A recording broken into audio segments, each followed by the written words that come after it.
Attack. Glad to see you here. I know it's early, but Color Guard Dad got now do Color Guard things. And if you're in band, that's what it is. And of course, as you know, normally I'd start on time, but I can't today, and I couldn't today because I had one outlaw criminal from down under who was actually on time and with me, but of course his equipment just said, fuck you, like Minoru Suzuki. So, ladies and gentlemen, please welcome the man, the myth, the legend, the one and only Jimmy T. Jimmy T, what's the happenings? What's the dealios? What's the happenings, dude? All I want to say is that we got it funny right, so it deserves a lift. There we go. Thank you. All right, you can calm down now. You can calm down. Anyway, the point is, I wasn't. That was cutting out, by the way. That was cutting it out the whole time. Yeah. Ah, damn it. Oh well, I'll figure it out one day. The point is, I'm here now. I was early. As a matter of fact, I was earlier than you. I was like, wow, what's going on? No, I was always here. Actually, I didn't see you. I was waiting in the thing. You weren't even there yet. Well, because I told you I went to go pee. It's all right. It's all good. It's all good. But I'm happy to be here, man. Yeah. We're good. Yeah.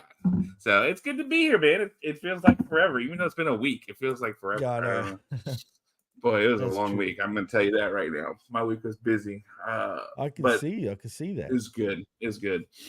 So got up this morning. I was like, I'm gonna set an alarm for 5. Nope. I just slept in. I got up. I went for a quick walk, and then I was like, let's podcast and let's watch SmackDown. I didn't even make it. I'm gonna be honest. I didn't make it through SmackDown last night. I was falling asleep on the couch by 8:30, and I was in bed by 9. Like out, stone cold, done. Really? Sleepos 9 o'clock. So wow. Damn. Yeah. Everbless 3000 Call of Duty mobile fan says long time folks. Okay. Oh, thank you for joining us, Everbless. Yeah. Never seen you around before, but hey, I guess you've been listening in the past. So yeah. Well, thanks for being here today. We appreciate it. Absolutely. Yeah. I'm trying to see.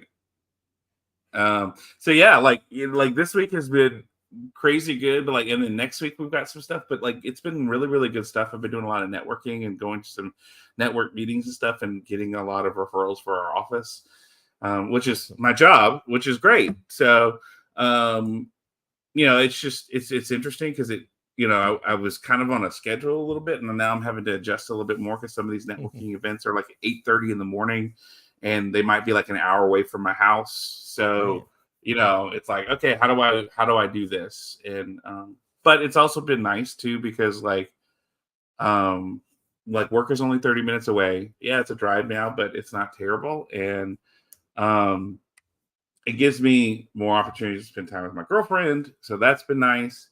So I don't know. It's definitely an adjustment period still, but I feel like things are already kind of rolling in a good direction. So and that's normal, dude. That's absolutely normal. Yeah. So you'll get into the swing of things, no doubt about it, if you haven't already.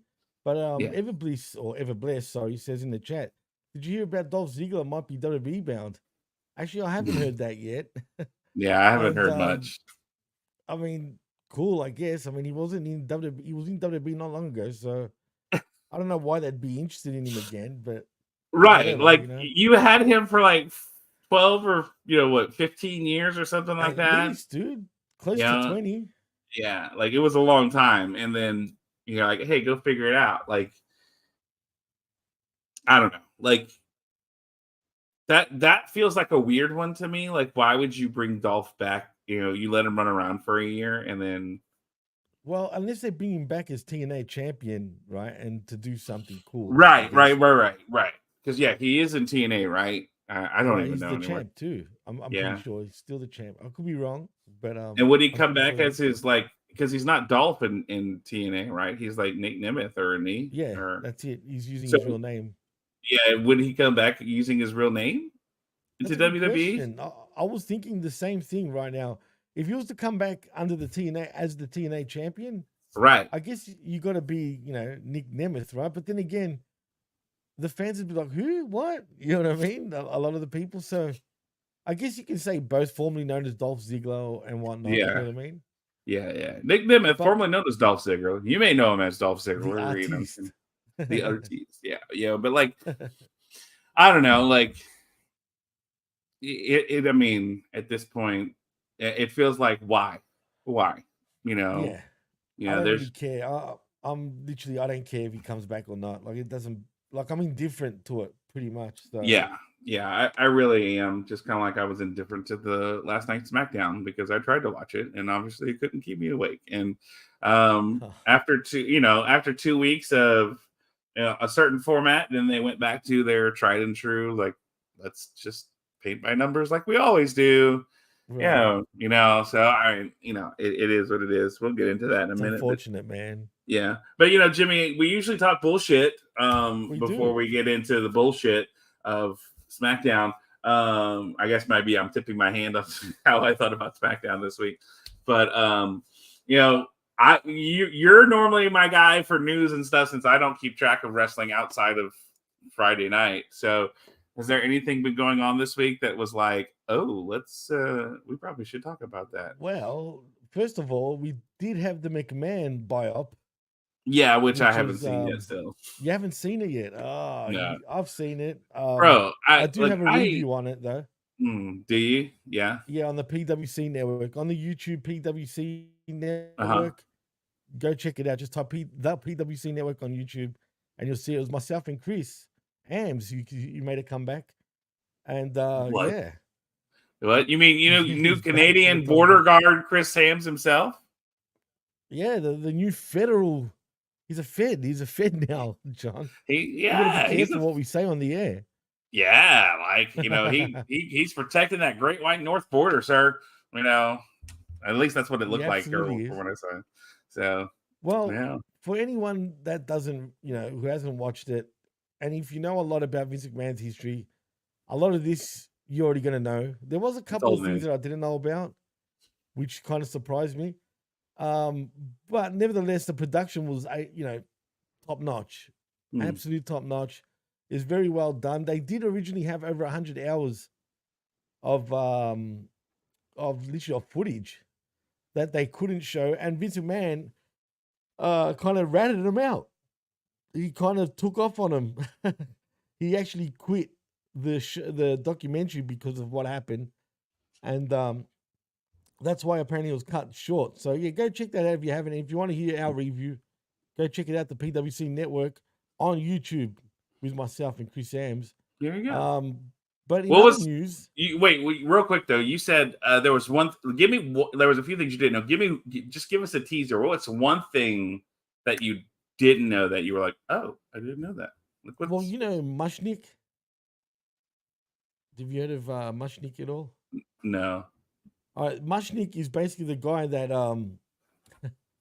he's got a vendetta against WWE over the years, bro. Especially Vince McMahon, and he would always write in like articles over the years, all the way back from the 80s, 90s to today, just destroying WWE and trying to destroy their character and whatnot.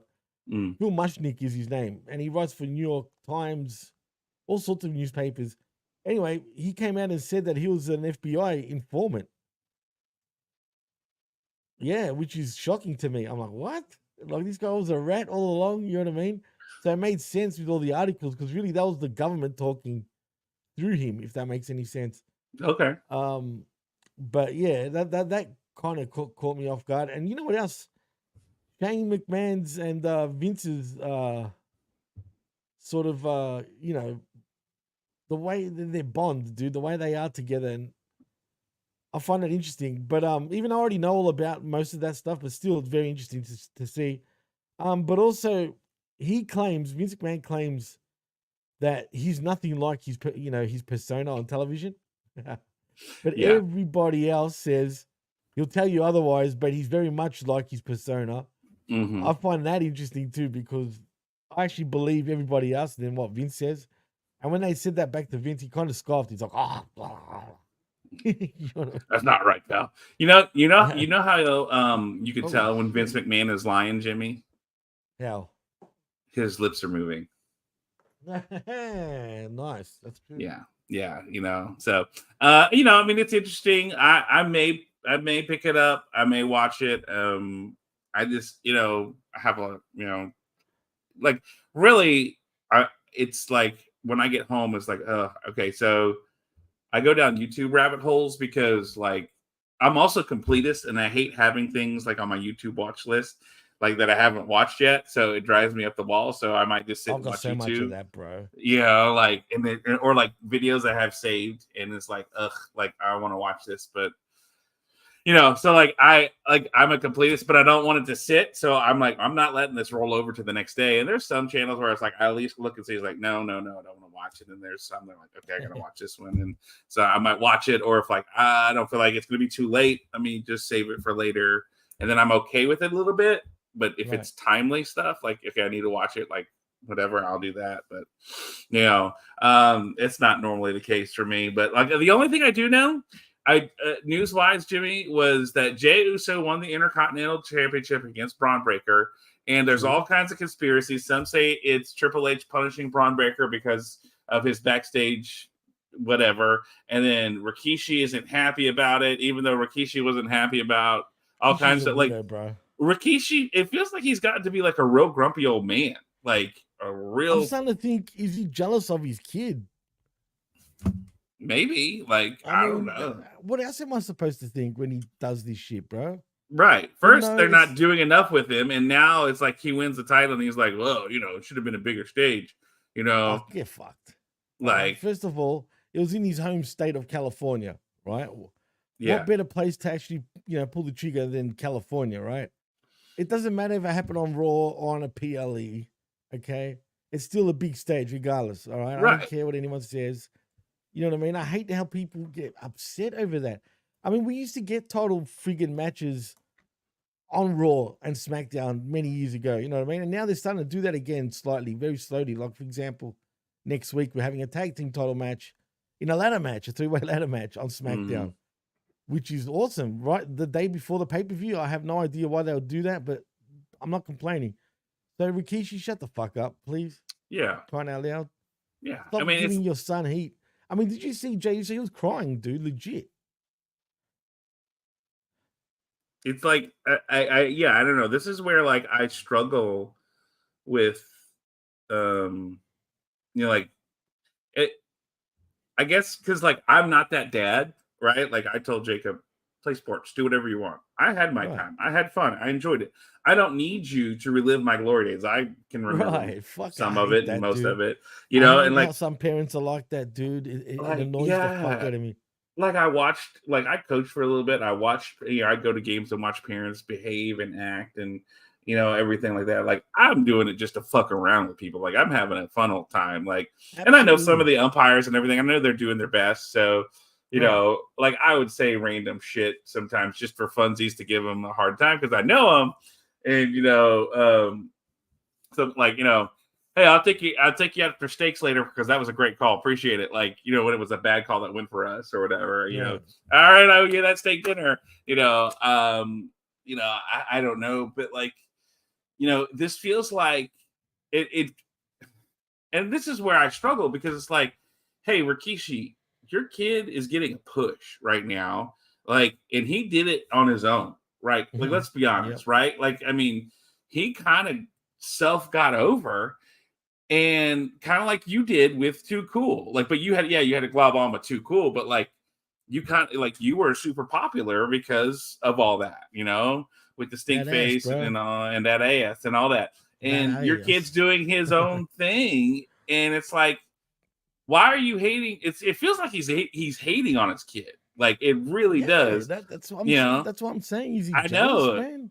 Is it jealousy? Is it like what? Like, I don't know. Like, this feels so weird to me that, like, I can understand standing up for your kid and it's like, hey, why aren't y'all doing anything with Jimmy? He's getting himself over. I can understand that, right? Like, I mean, people have been saying it, and now Rikishi's saying it, and of course he's the dad. So, but I mean, I'm a dad. Like, if someone says something about my kid, I'm going to say something, or something's not happening with my kid, I'm going to say something. I did it to my own dad. My own dad treats Jacob differently sometimes, and I finally had a comment. I was like, Dad, like That's compared to weird. my sisters and stuff. Yeah, their How kids, and I'm like, come? because there's a hierarchy in my family. It goes my middle sister Erica, and then Stacy, and then me, like Right. down here. And I Because understand the that. girls, bro, you know how it goes. Well, yeah, and I think my sister, they call my dad all. Stacy's never lived more than 10, 15 minutes away from my middle Right. So sister or she's my like younger sister. daddy's girl, Yeah. basically. Well, Yeah. no. The middle sister has like she's daddy's girl, like all the Okay. time. Like and she's lived far enough away, but dad's always been whatever. Like, yeah, I lived in Texas. Erica lived in Bossier City. But when Erica moved to Carrollton, that's when my parents decided, oh, we need to change the lake house. And we need to move to East Texas when Erica did. And then she moved back to Bossier, and then like, oh, okay, we're gonna stay here more often. Stacy's never lived more than 10 minutes away from my parents, my youngest sister. So she so there's that aspect of it. And she got caught stealing from my parents, and now you told me that. she's doing all this thing, and then like she's helping, like, all right, cool. But like when it comes to the kids, like, like for Jacob's 16th birthday, Jacob was like, I want to go to Papacitas, which is a Mexican restaurant here. I want to do this. We can do it in Arlington. That way we can all meet, and it's a fair drive for everybody. Dad's like, no, how about we come up here and we go to this Pinstacks place, and you can drive up here. And then in the middle of that, he stops what we were doing to leave to go to my niece's basketball game. Oh, no shit. When it's Jacob's birthday, right?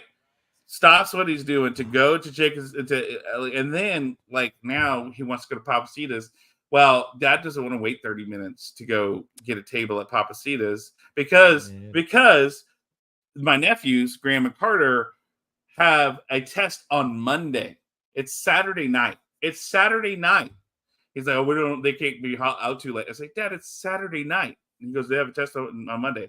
I said, it's on Monday. What's tomorrow? Sunday. They have church, and then they have all day to study. It doesn't matter. And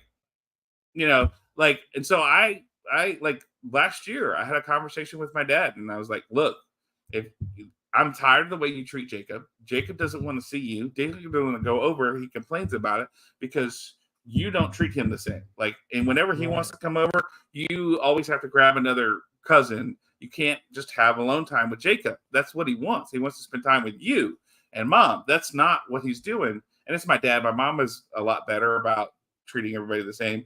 My dad is the one that shows favoritism. And I mean, I explained all this. It was Easter. No, it was Easter this year because I was like, yeah, like I'm tired of this because, Jacob is just, I said, he's treated like a second-class citizen. You have all this love for Graham and Carter and what Charlotte Campbell's back for me was at Easter. He told us that he took Graham to this really big auto auction, the Barrett Jackson in Scottsdale. He goes every year. I've been asking my dad for 10 years to go. Yeah. And so he took Graham this year, and he kind of let it slip that, I took Graham, and Graham went with me. And I was like, are you serious? He didn't even tell you. No. And I didn't know he went to Barrett with Graham. It didn't say anything. And it was always an excuse. He stays with his cousin, and they don't have space. And I'm like, and so I was like, okay. So he goes, yeah, well, I took Graham. I'm like, I was pissed. Like for the rest of the Easter weekend, I did not interact or talk to my dad. Or have or it was super cold or distant with him. And like at one point he tried to say, because like it was Saturday night, I think it was, and we were going to have dinner. Mom made dinner. So I walked away. I stayed away from him, had dinner. It was just distant. And then I want to have a conversation. Like, no, I'm not talking to you. No. So, and then the next day after church and everything, I came to like, this is what's going on. I had to take time to figure out my response of because I know how you are. I know you need time to process things, and I know I can't come at you with emotion. So I really had to think about this, and I explained these things, and I said, look, and if you want to show that you care about this relationship and you want to repair it, then you have to take your time to process, and then you have to call me, and we set up a lunch, and you come out to Weatherford. You drive the 3 hours to come see me, and we talk about it. I said, those are the things. And so like, I get it. I understand it because we have to advocate for our kid, But then when that thing happens, then we have to be like, okay, cool, and shut the fuck up. Like that's why I'm like, what the hell? Like, this is so weird to me that Rikishi advocates for his kid, which I understand, but then turns around and goes, well, like, be thankful. Be thankful. Like, right. And it's not that it's doing you many favors either, man. That's Yeah. another thing. You know what I mean? yeah.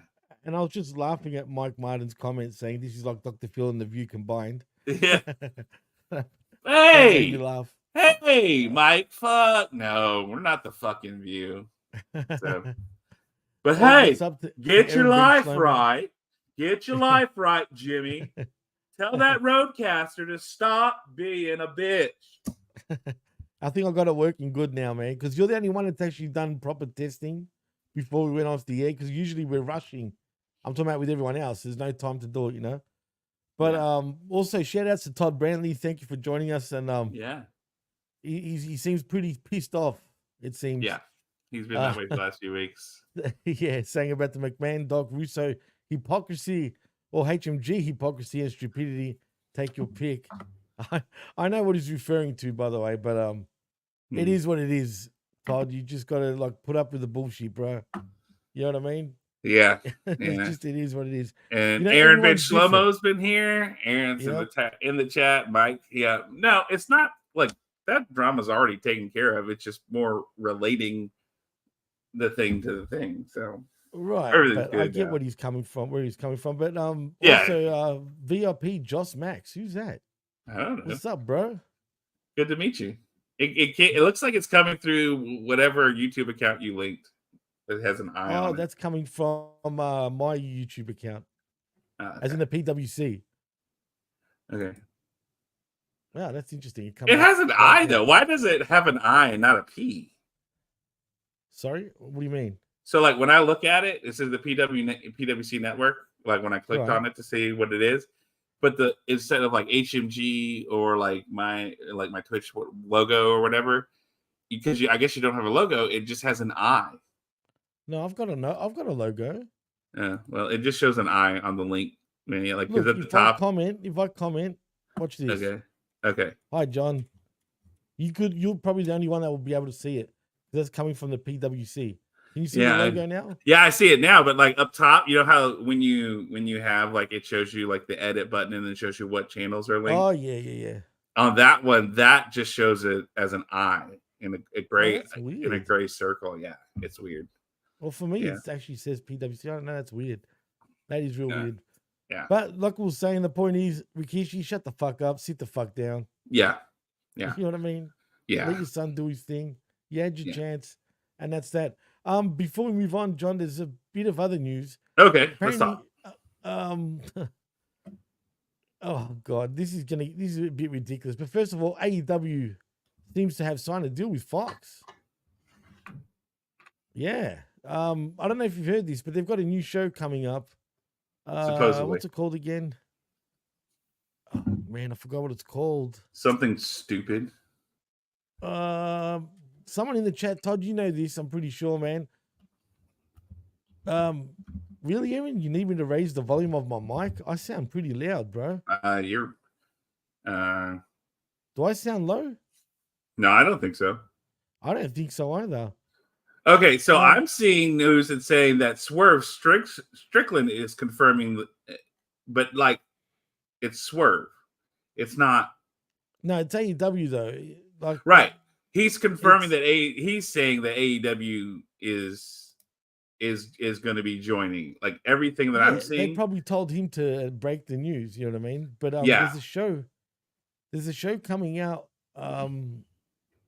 Look, Aaron, I don't know, dude. That must be on your end, bro. I sound pretty loud on my end, so I think you sound I don't know fine. what's going on there. Shockwave, that's the one. Shockwave. Yeah. It's a trademark show and it could air on FS1. Right. Well, that's supposed to be replacing Rampage apparently from next year. Yeah, and then it's supposedly Tony Khan is supposed to have a special that airs on FS1. And so, like, I don't know. Like, they still haven't confirmed their Warner Brothers deal. Yeah. I don't know Like, what's going on with that, dude. But yeah. but speaking of Swerve, on top of that, have you seen how he's used the race card and WWE? What? Yeah, well, get this. You know how you've heard the stories about Swerve getting a multi-million-dollar a year contract with AEW? Mm, Well, I look, mean, apparently he signed a new contract, and the terms are $3.5 million a year for Swerve. for Swerve, really? For Swerve, Okay. yeah, which is Okay. crazy, right? In my opinion, it has nothing to do with skin color. I'm a huge Swerve fan, but is he worth $3.5 million a year? I ain't sure No. about that. No. Yeah, Mike Martin's kind of right about that. Swerve is the whitest black dude he knows. I know where he's coming from with that too. I mean, there is some truth to that. But anyway, he used the race card this time about how WWE complaining that, and WWE's kind of right here, in my opinion. Swerve is not worth $3.5 million a year just yet, and by paying him that much, it fucks the whole market up for all of wrestling, if you know what I mean. Because if Swerve is worth, and this is WWE's complaint, if Swerve is worth $3.5 million a year, what does that mean to other mid carders, upper mid carders? Right. Do you know what I mean? Yeah. Well, I mean, but that, like, let's be honest. Like, AEW needs people, right? It needs stars. He's at Right. best, like you said, upper mid carder. They've got to overpay to keep them. I get that, but I also understand WWE's, where they're coming from. Look, Swerve would have stayed. I'm actually Swerve would have stayed if they offered him more money. What I mean by he used the race card, he came out and said because he's a black man is why WWE are complaining. Right? And that basically he's saying that WWE are pissed because he's black and he's getting paid that much money. No shit. Look it up, dude. Like it's Wait, but like, why are they pissed? Why are they pissed because he didn't sign with them? Is that what? I guess that's why. no. This is, and WWE never came out publicly and said this. This is through Meltzer, first of all, right? But apparently through Meltzer, right? Fucking WWE Meltzer. appears because of the market. It fucks the whole market up by paying Swerve $3.5 million a year.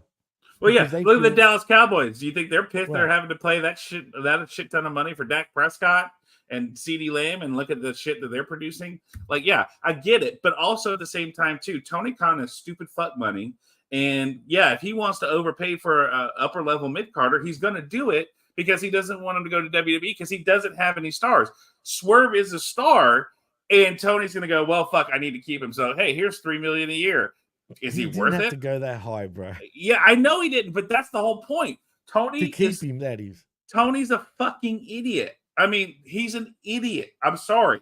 I try to give him the benefit of the doubt, and I want AEW to succeed. But if he keeps giving stupid fucking money to talent that's not deserving of the level, I mean, look, I think Swerve is great.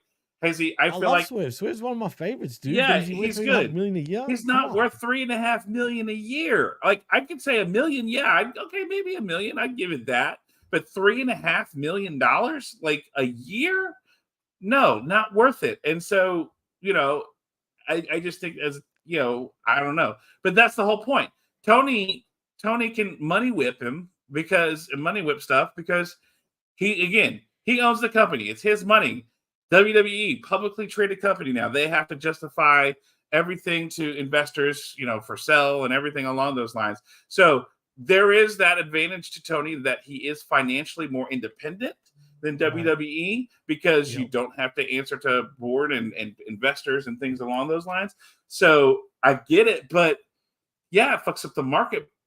But still, like, to say that though, like, man, that's just pretty bizarre to me, man. It's like, and I mean, and let's be honest though, too, Jimmy. It comes from Dave fucking Meltzer.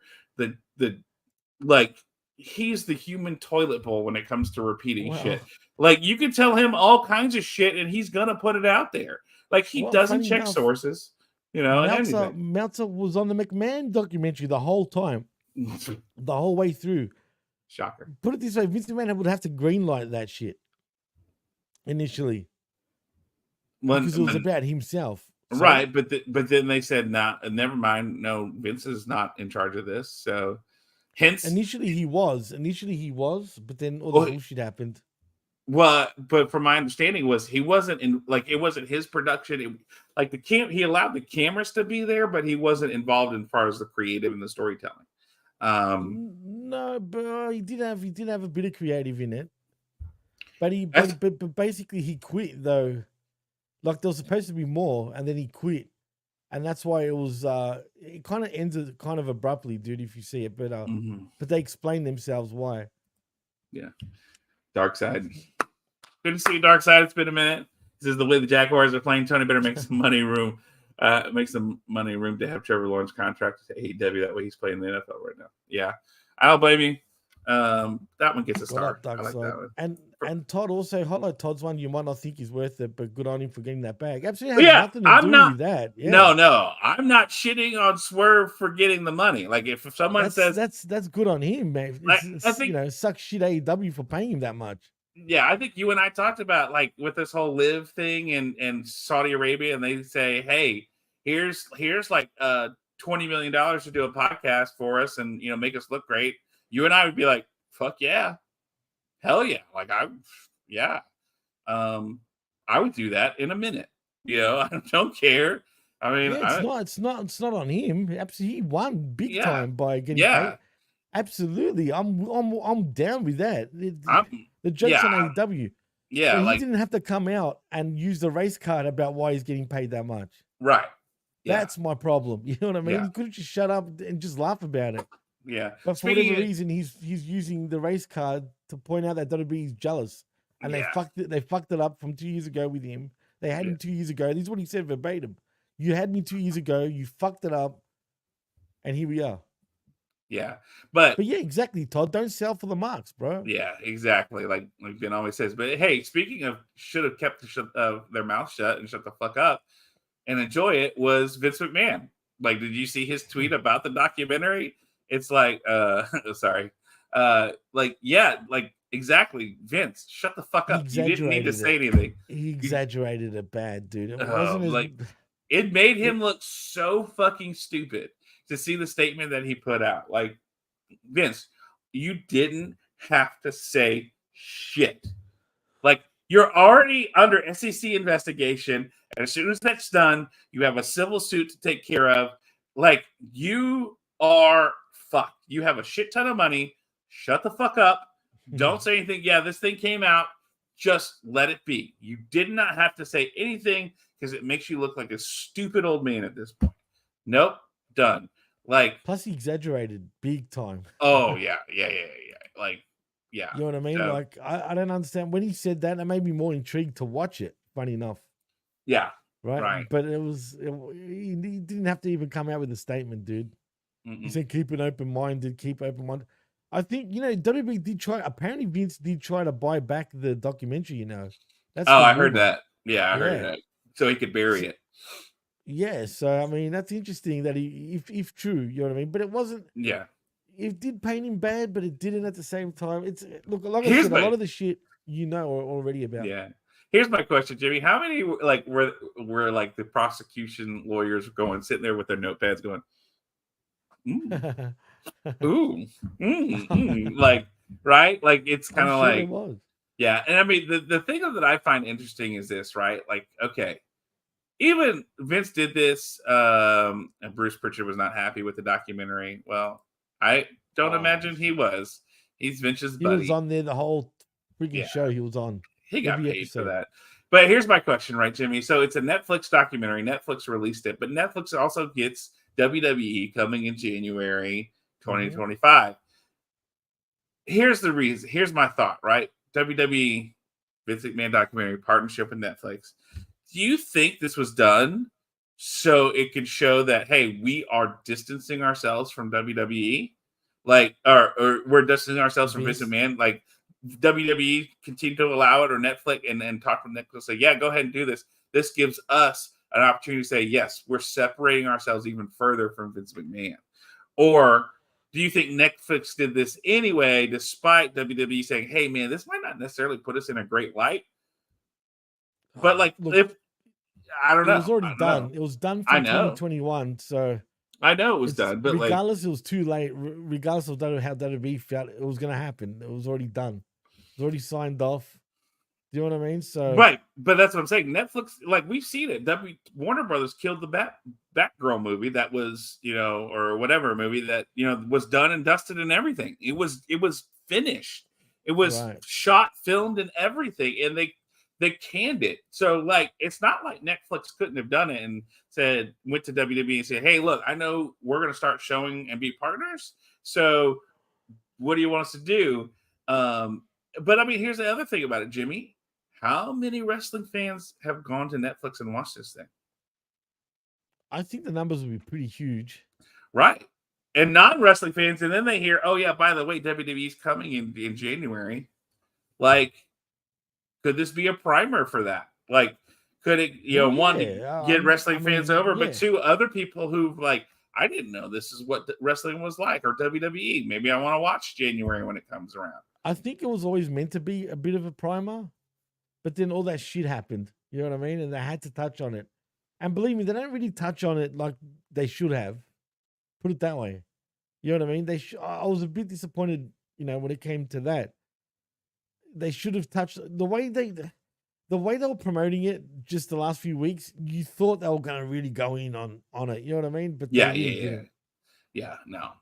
Well, I mean, because they fantasized the whole thing about him being under indictment and everything along those lines. Right.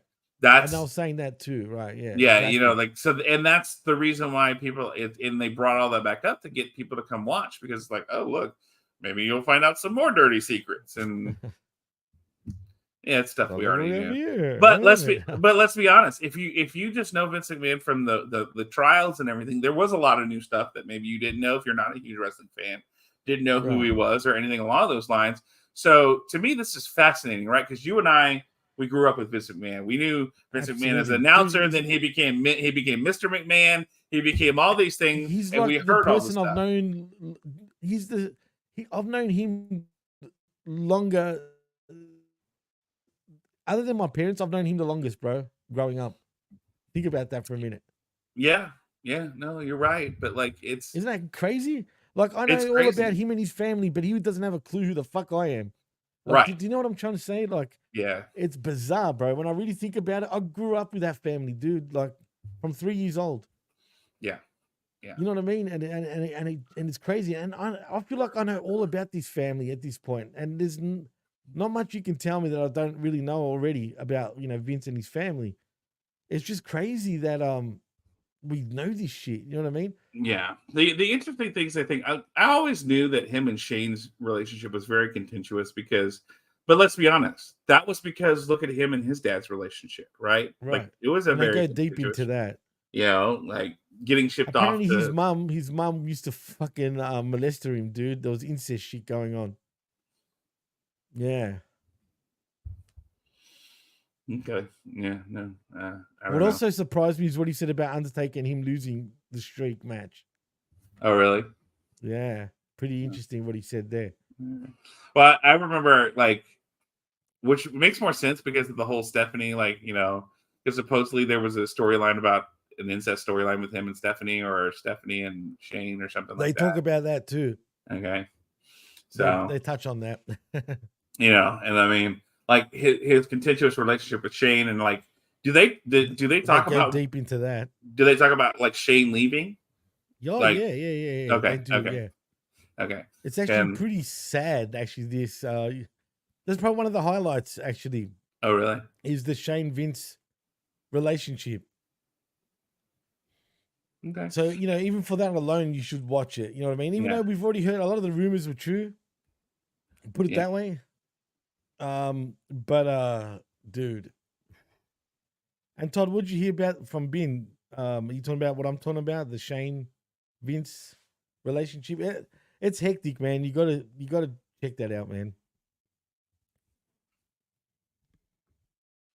Just for that alone, John, you should watch it too, man. Yeah, I'm probably. I mean, I'll eventually get around to it, supposedly at some point. But it's just, I haven't watched Ring of Powers. I finally watched the Grand Tour finale. Jacob and I watched it last week. the last Grand Tour ever. And so, because those three they're moving on and they're doing that. And that was nice. We took a Thursday, we sat down, we cooked pizza, and we sat and watched the 2-hour Grand Tour finale. We enjoyed it. And then we had a nice talk and a chat and a little cry about it. Cause Jacob grew up with this. He never knew not having Top Gear and Grand Tour. And like, it started when I moved up here 22 years ago, and I love cars and, talked to my dad about it. And then Jacob just kind of got into it too. And so, we always watched all the specials. We would make time to sit down and watch the Grand Tour and just bang a whole bunch of episodes when it was episodic. And, like it was just a reminder that life moves forward and things end, and, and like with Jacob starting college, right? Like, yeah, he started college, but like eventually he's going to move on, and that was kind of that we're in that first steps of that kind of thing. And it was just that reminder of that life kind of moves forward. And so, I just, that was, so, I mean, that was what, like 2 weeks after it had come out that we finally got around to doing it. Like making time for things, it's frustrating. Yeah, no, it's hard, bro. It's not easy, man. Yeah. Life is hard too, It is. Always running and running, but I just hate like how we're getting older, John. That's what bothers me. Vince thinks he'll never die. He's got that mentality, bro. Like, I'm dying. What's dying, Yeah. I'm gonna live forever. Yeah, life sucks. Then you die. Yeah. Oh, I'm gonna be clanging dinging at 104. Look at these pythons, baby. Then you got this guy saying this. I'm serious. I'm not gonna sit back and take this fucking shit. Did you hear that? Yeah, who was it? Oh. I've been going to wrestling shows for over 30 years. I've been producing them on this network for nearly 4 years. Never in all that time have I ever felt, until last Sunday, that my security, my safety, my life was in danger at a wrestling show. Tell me when I'm telling lies. That was Tony Khan, bro. Oh, Tony. Like, I don't listen to Tony Khan enough to know what he sounds like. Really? Yeah. Come on now, John. No, I don't. Kind of thing. Oh, I know. Like I mean, fucking monotone. Yeah. Well, no, because the only other time I heard him talk was when he introduced the Ring of Honor show that I went to with Ashley, and that was he stomping his foot? Yeah, he came out and like, oh, Ring of Honor! Like I'm stomping, and I'm like, oh my god, you have so much autism right now. It's not even funny. Oh my god. Or cocaine. Okay, or cocaine.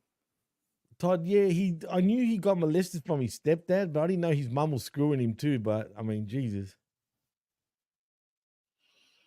Yeah. Pretty fucked up. Not to sound, No, that's true. The thing is, I don't know if I believe him totally, man. Because he was close to his mother too. Like, I don't know, bro. Like, you come out with it when she's like, she's dead now. Like, and she died not long ago. She lasted over 100. Excuse me. Well, but I mean, you also got to remember too, Jimmy, like, why is it that some rape victims don't say anything until 20, 30, 40 years later? I have no idea, bro. That's another thing that puzzles me. Because they just don't feel like they're safe or that no one will believe them, right? Until it just it festers and it changes you. Mind you, this is what I did for 6.5 years, was talk to people about this and see what their stories were. But like, that's the whole point. They get to a point where finally, like, they feel safe enough to share. They feel safe enough to like say something, or there's someone that they can do or a place they can go, because they felt alone, right? They're not going to go to the police, but maybe they saw something about an advocacy or a crisis center where they could go. And then in that processing, and it's part of it is like, hey, I need to say something because I don't want something else to happen to someone else. Because it's like, all of a sudden that realization that, okay, this didn't just happen to me and I don't want this to happen to somebody else, right? That could be a big motivating factor for someone to finally speak out, is, oh, they see that this person's doing it again and like they can see the signs. So, and they feel like, well, regardless of whether anyone believes me or not, I need to say something so that maybe this doesn't happen to somebody else. Those are the motivating factors for someone to do that, right? Because those are the symptoms. But with Vince, I mean, I don't know. Like, it's hard because I don't want to say, well, he wasn't a victim. He's probably lying, because we want to believe all victims. But at the same time, too, the level of just a lot, like, it makes sense. Like, him saying that makes a sense of like some of his decisions and actions and the way he does things, right? It's his trauma response to what happened supposedly. But like at the same time, too, like, he's just, there's got to be something there. It's like he has no moral compass. Like, he feels almost sociopathic a little bit. Oh, he's a sociopath, no doubt about it, bro. I don't know. Like, I don't know. Like, he feels sociopathic of like, well, I don't see what's wrong with this. I don't know. He's a guy that laughs over PC jokes, man. Like, think about it. I mean, if you was a little kid, fair enough, but he loves the term shit. You know what I mean? Like, oh yeah. Obviously, we know that after what he did, clearly. Yeah. But yeah, he's got a fascination with shit jokes and shit in general, bro. Like, I don't know. He's a weird cat. He's a weird old man, but he is. That's Vince. But before we do get into SmackDown, though, also, John, I just want to say, did you hear about the Lucha Brothers supposedly signing with WWE? Supposedly, but also I just saw that Meltzer's reporting that AEW has added a year of time to Ray Phoenix for the injury. Tony is a prick for doing that, dude. Straight up, like, bad. Yeah, come on, bro. God. Mm-hmm. Like, why do that for? But yeah, I was gonna say the same thing. You said it. Yeah. That's just crazy, man. If true, that is just nuts to me. And I think that's about it on any major news. Yeah. So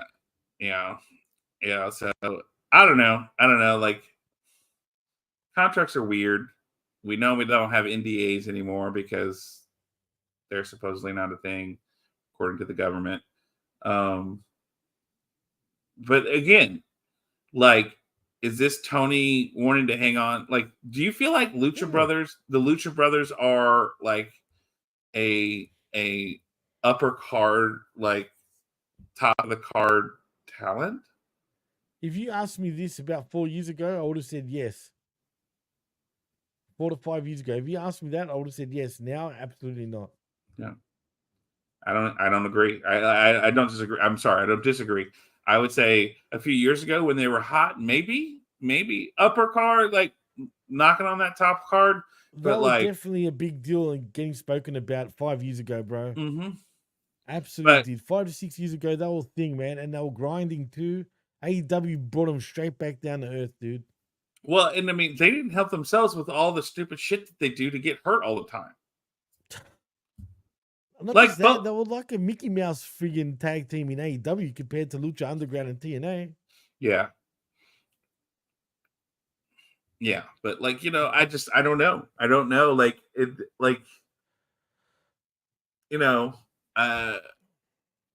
like, there's also the reports that Motor City Machine Guns have signed with WWE. And we still haven't seen the debut yet. We keep hearing about it, but if they don't debut by this week, because they debut on the CW network, or the week after, right?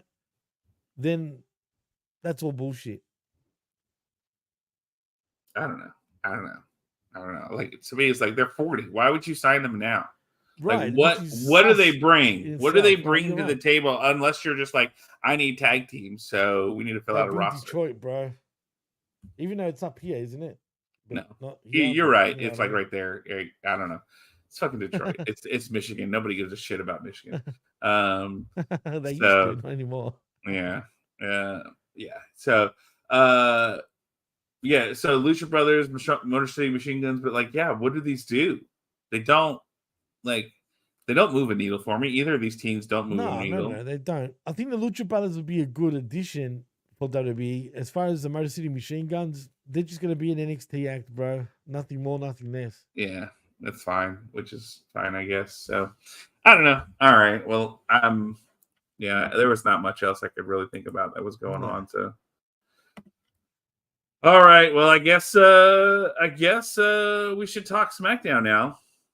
Let's. So let's do that. So yeah, as you can see, Jimmy, I'm super excited about this because last night, September 27th of 2024, we were at the Paycom Center in Oklahoma City, Oklahoma.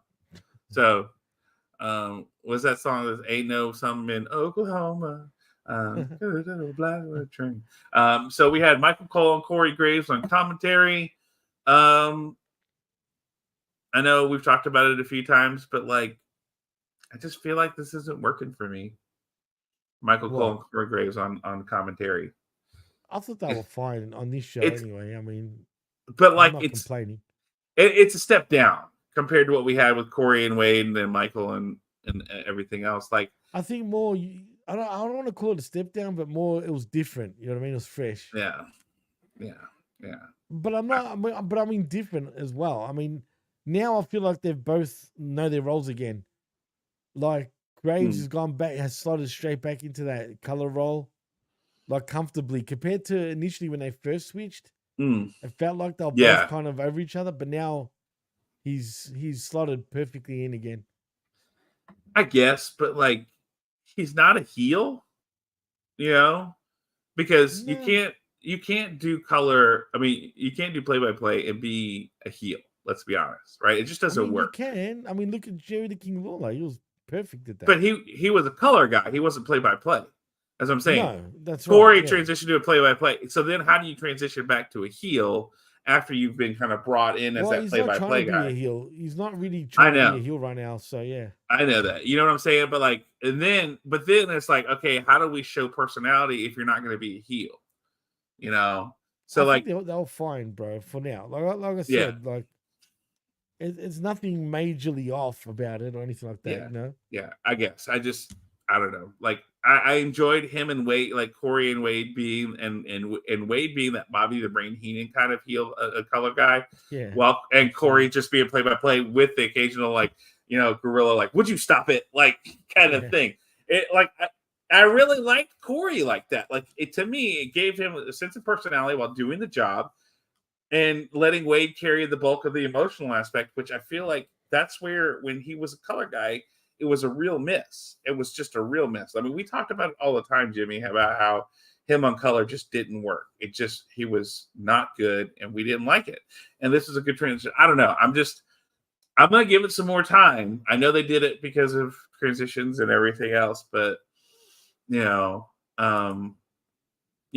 I guess that's the other thing. You know, we've had a couple weeks now with this transition, and we know this is going to be the case now, where Pat McAfee goes off for his football thing, and then he'll come back eventually, and then that means we know that he'll go with Michael Cole, right? Because him and Cole, like Cole has said, yeah, absolutely. Well, Cole has said that, right? Like, he goes, "This is my guy." Like, they're buddies, right? So that just means that we're going to be rotating commentary teams. But see, do you think that's good? Well, what I'm confused about is one of the teams going to be a 3-man booth. No, I think they're done with 3-man booths. So then who's going to miss out once McAfee's back? Probably what's his face? Graves? No, not Graves. The new guy that just hired. No, Tessitore ain't going nowhere, bro. He's on a big money contract. I have a feeling. I mean, no chance, bro. Not unless they're not happy with him. He's actually been doing pretty fucking good. Is he? He's a big name in sports commentary, bro. Go Tessitore. I'm telling you, bro. There's no way they will dump his ass. I don't know. I don't know. I don't know who he is. I don't listen to Raw, so I don't watch Raw. So no, you know, there's no. He's out of the question, dude. He's gonna be they hired him to be the play-by-play guy, bro, and that means he ain't losing his spot unless that'll be not happy with him. Like, you know what I mean? You never know.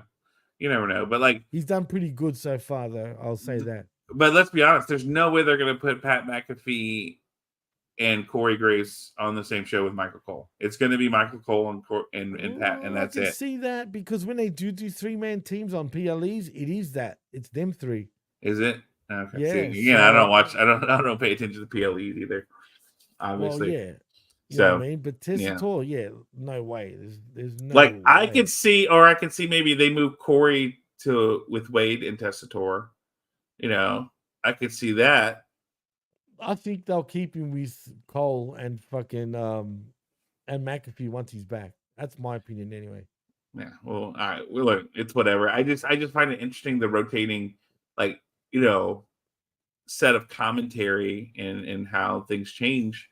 So I don't know. Like I'm interested to see. I mean, I guess that's one of the things. It's like, okay, well, once football's over, we're gonna see what happens, right? And we're gonna figure out what's gonna be next, commentary wise, because we know it's gonna change. We know Michael Cole and Corey and Pat McAfee are gonna be together, and then it's just a matter of all right. Well, what do we do with that after that? So it'll be interesting to see, say the least. So anyway, so that's that. We're in Oklahoma at the Paycom Center. Michael Cole and Corey Graves are on that, and then we have SmackDown kicking off with with Randy's music. I'm sorry, and he welcomes everyone to SmackDown.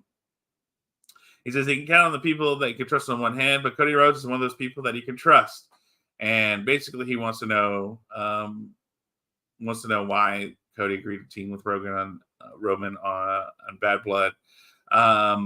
And he's like, it doesn't sit right with me. Come on out. So Cody comes out, and everybody goes crazy.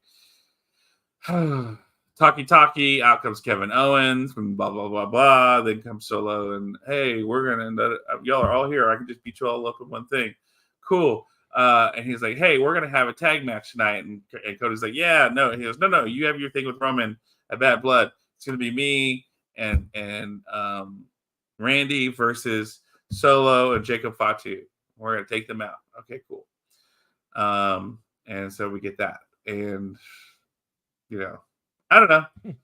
We're back to the talking and opening and blah blah blah blah. I'm already.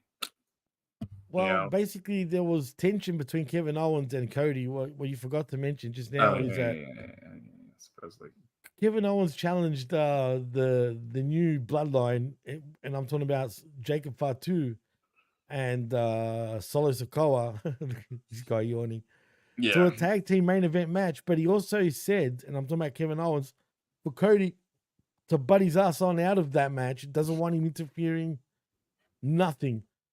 But later on, Orton kind of gets in his ear and says, listen, if the fans come out, we're going to get there. Well, I don't know if you are going to get to that. That's the thing. Like, you might not touch up on it. So. I'm going in order. Well, because you didn't mention that. Yeah, anyway.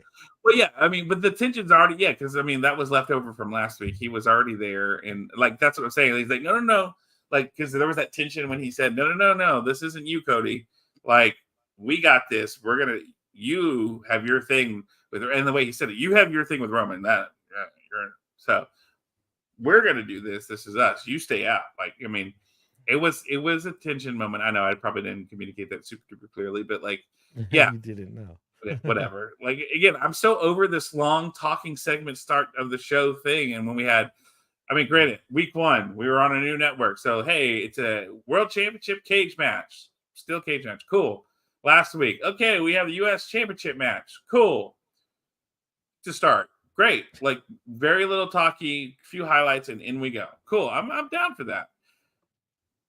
And we're back to let's start and then go over. Hey, let's talk about the tag match and let's see and okay, and then we go backstage. SmackDown's phoning it in lately. I know what you're saying. Like the first 2 episodes were fine. I like the kickoff starts and then you build and then you taper off because it's a network weekend show. Most people are probably going to watch the beginning and not necessarily stay till the end, and I get that, so formatted as such. So we had all that highlights of last week's show. Then we have Nia's with Tiffany and says they had a chance to get rid of Bayley and Naomi for good, but now they have a number 1 contenders match. Nia grabs Tiffany by the throat, and Tiffany apologizes, telling her that she was hurt, and Nia tells her that if this ends badly for herself, it will end badly for Tiffany. And she tells Tiffany that now they can be friends again, and Nia walks away. Yeah, okay. Again, She grabs her by the neck too, by the way, just yeah. threatens her basically. But yeah, I mean, Like, not much to say here, really. It's obvious where we're going. Yeah, right. You know what cracks me up about this though What's that? is the moment that Nia grabs Tiffy by the neck. The first thing I could think of was all the horn dogs on the internet writing all the Yeah. fan fiction about that. Like, Yeah, they'll be like in their mouth and shit. yeah, grabs her by the neck and brings her in close and tells her she's going to hear everything, kisses her on the lips and like whatever. Spit Like, on that thing. yeah, and it turns into a big old lesbian whatever because fans would be weird, bro. yeah, you know how it fans. is. Oh, look, there's probably fan fiction about you and I getting together or something like that out there. But like What? the internet's weird, dude. The internet is Don't weird. even go there. What the hell you talking? What the fuck are you on about, bro? Look, What the- they put together people like there's all kinds of weird shit out there about like I was talking to somebody the other day and they were talking about how like no, we're not doing that. It was something. It was I was talking about whatever, and they're like, "Oh, did you read the fan fiction about that?" I was like, "What?" Like it was some innocuous thing, and like I think it was like Bluey, and I said, "I still don't understand this Bluey thing," and like, yeah, there's fan fiction about that. I was like, "What? What? That's About the dog? kids? Yeah, it's a kid show, right?" They're like, "Yeah, but Yeah, it's an people are- Australian kids show, mind you. but apparently people are fucking weird." And Todd says, "Yikes, we're getting an extra hour of this coming up too." Yeah, and Jimmy, I know we didn't get a chance to talk about it, but yes, it was confirmed last week, I yeah. believe, that once January comes around, USA says, "Oh yeah, SmackDown's going to 3 hours." 3 hours. Yep. Yeah, And Raw's going back down to 2 from October 7th. yeah, What's going on, man? I can't do 3 hours of SmackDown if it's going to stay like this. I know, Jimmy. Whereas Raw's been great. You know what I mean? I guess know what I'm saying? I don't watch Raw, so yeah, I know Yeah, that. Raw is literally. I saw. Yeah, I know that. I know they said talk about they're going to bring back Raw's War. I know that Jay just won the title, and I know Braun Strowman and Bronson Reed are being big That's boys brilliant, and just dude. running around. That is something to watch. I'll tell you now. They're just basically saying, "Fuck it, we're going to do Godzilla vs. King Kong kaiju fights. Let's go." Like, That's all right. You know what's going to happen? These two are going to end up as a tag team, man. That's You what I think? think is going to happen. That's what I think. Yeah, they're going to end up respecting each other so much so that they're going to end up like as a tag team. Call it The the Natural Sheamus- Disaster 2.0. the Sheamus and Claudio. Yeah, Yeah, but hey, instead call these two the Natural Disasters again, right? Literally call one Tsunami, which is and what's it called? Fucking Bronson hell, Reed. J-Rock, Jonah Rock. As in Bronson Reed, yeah. And the other one, what do you call Strowman? So you got Tsunami, Earthquake, and then what would you call Strowman? Like Tornado? Big Country, Earthquake. Yeah, just call them that. No, not Earthquake, because there's already been an earthquake. I'm talking about like. Well, there was something always other a than top- tsunami too. No, but there was never a wrestler called Tsunami though. Yeah, there was. Who? He looked like John Tenta. No, you're thinking of Avalanche. He's called Nah. Avalanche in WCW and Shark, the Shark. Not Tsunami. I'm telling you, I swear. He wasn't Tsunami, bro. Okay, yeah. Typhoon was his tag team partner.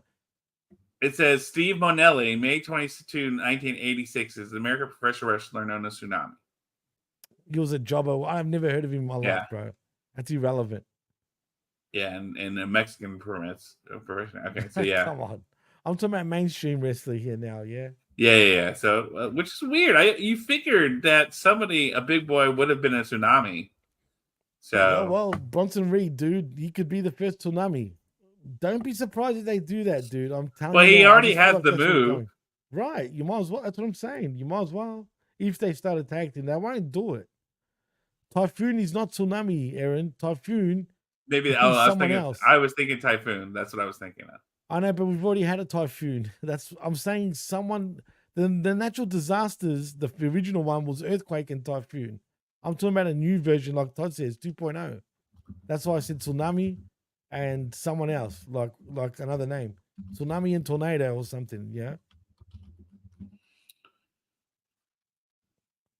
Nobody heard of what, Mike?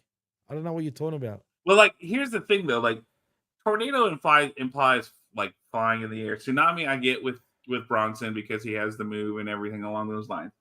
Like you would need something like Braun. It needs to be like earth shaking, you know. That's what I mean. I don't know. You're saying tornado. I know Aaron. Tornado was Kerry Von Erich, if that's who you're thinking of. The Texas tornado, right?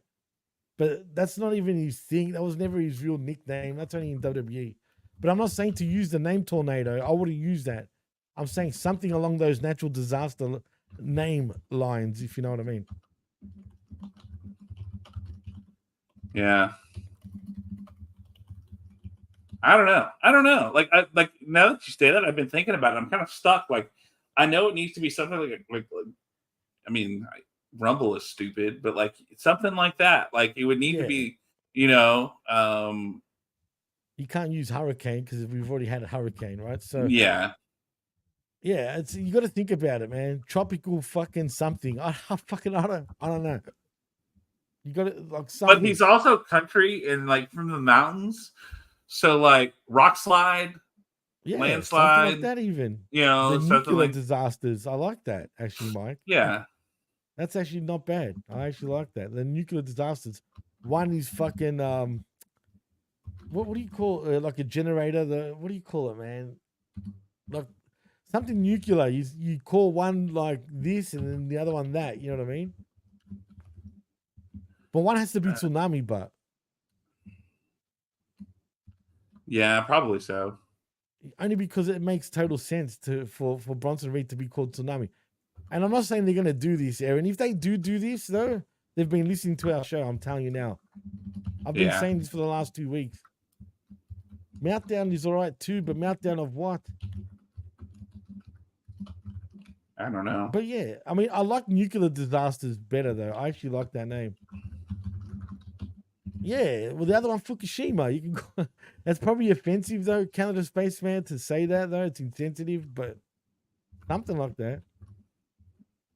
Yeah, Cold Blooded's onto it. Call him Sinkhole because he's a hole of personality. Rock Lobster, yeah, pal. I like that.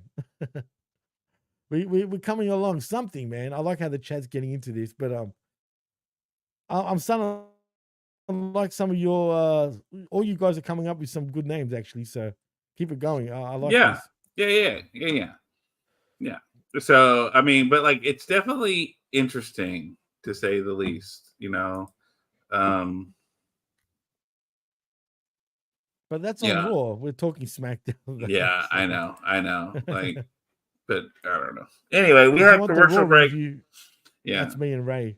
Yeah, go find that on YouTube. But yeah, so we have a commercial break. We come back. We have the number one contenders match for the women's championship. It's Bayley versus Naomi. Jimmy, let me ask you this question. And I mean, I don't know if it's just me or not. Maybe I don't know.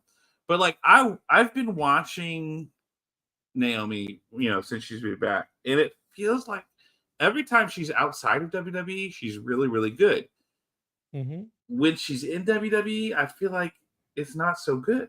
Like, is it just me? Is it just me? Because like this match, like she was obviously the weak link in the match last week.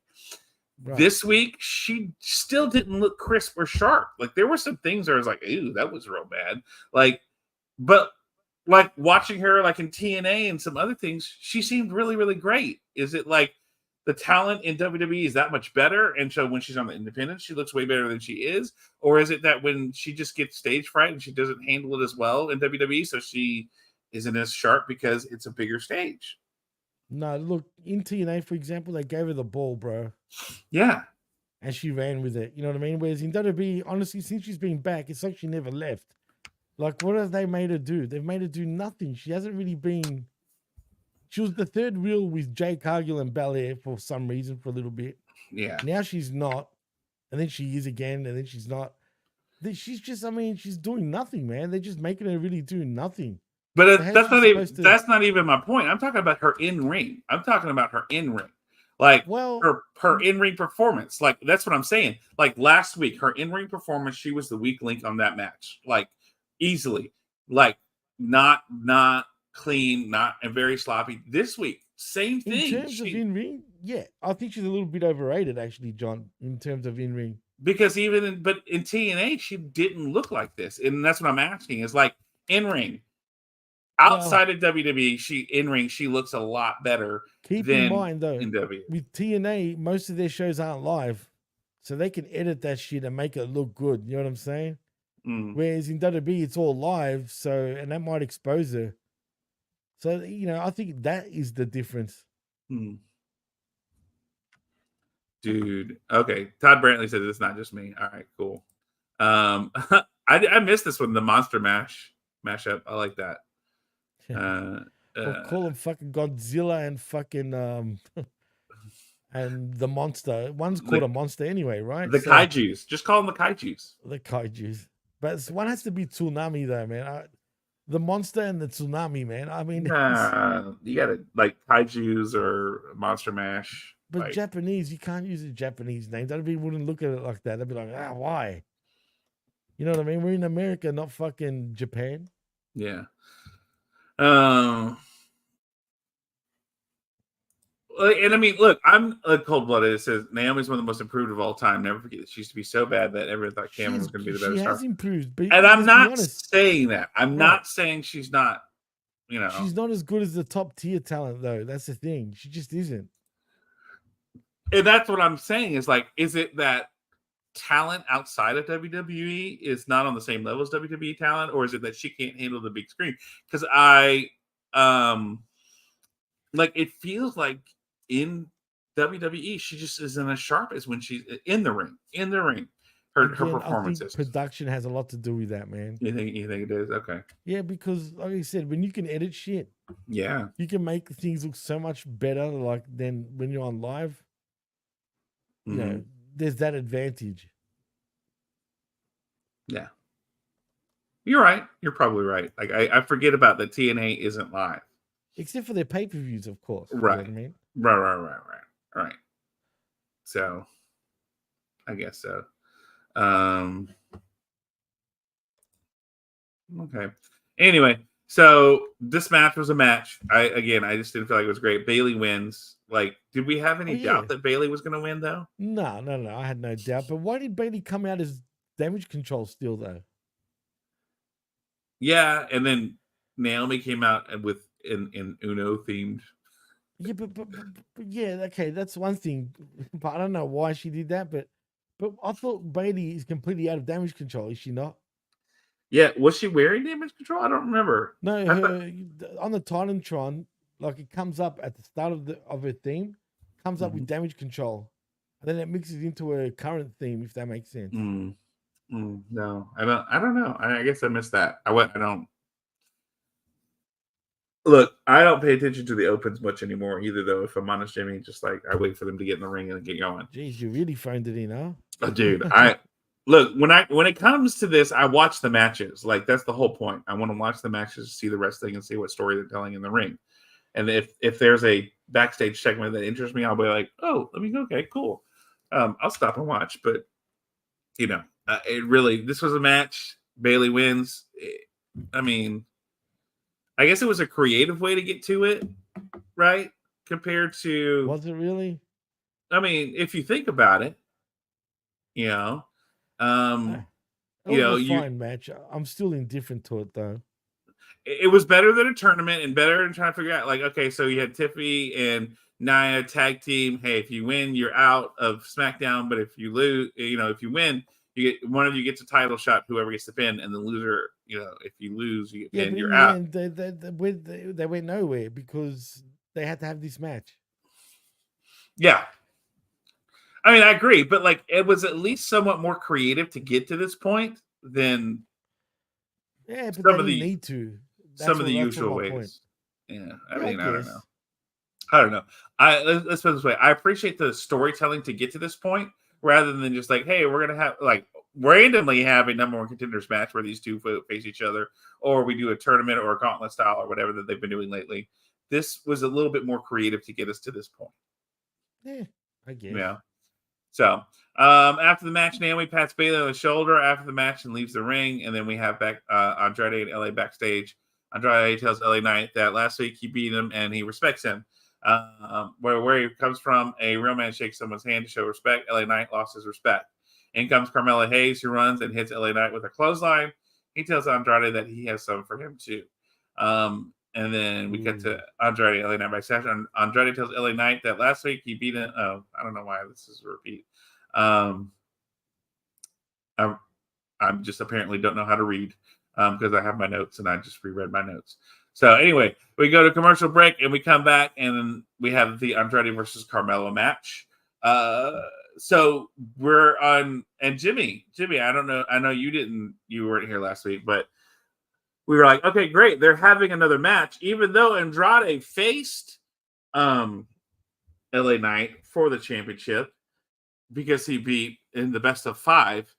But we had to have another match for Carmelo because we now have, because Michael Cole said it last night, it's tied 3-3. So we now have a low-key, not disclosed best of 7 match that we didn't say we were having a best of match series. I called these ages You ago. and I both called it. Like we Right, both said this, right? Like is this what they're doing? That they haven't said it, but like it didn't make sense because in the middle of it, Andrade, who beat Carmelo, got a U.S. title match.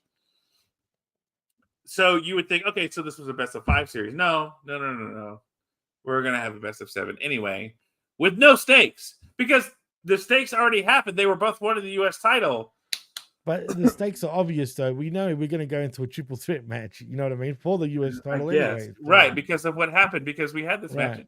Again, we've seen these guys wrestle. Like it was a match. Like we've seen them wrestle. I will say this though: this one was their best match, in my opinion, out of all the matches so far. It better be. Opinion. It better be. You had 5 other matches to build to. I don't disagree. No shit. I truly believe that. I actually enjoyed this one compared to the past ones. Yeah. Look. Candace Spaceman, I don't disagree that he says when Andrade wore his long hair for yesterday, it looks like a beefy version of Seth Rollins. There were times where I was like, oh yeah, wait, that's Andrade, not Seth. Like it kind of gave me that vibe too. I don't disagree. He needs to come out to a Spanish sexy boy theme. Yeah. Oh, which by the way, did you see? Speaking of Seth, did you see him on Monday Night Football? He was or Sunday Night Football. Or some shit. Yeah, because they were in Indianapolis because Chicago was playing Indianapolis, and he had on a jersey, and he took off the Indianapolis jersey for a Chicago one because he's a Chicago fan. And then T.Y. Hilton dumped him onto the field, and security came out and made it like, oh, you're not supposed to be on the field. And then he got escorted off the field. It was funny. Yeah, I saw a quick sort of snippet of it, but yeah. Yeah. But yeah, like, right, Mike, like that's the thing. Who didn't know the outcome of this match? Right?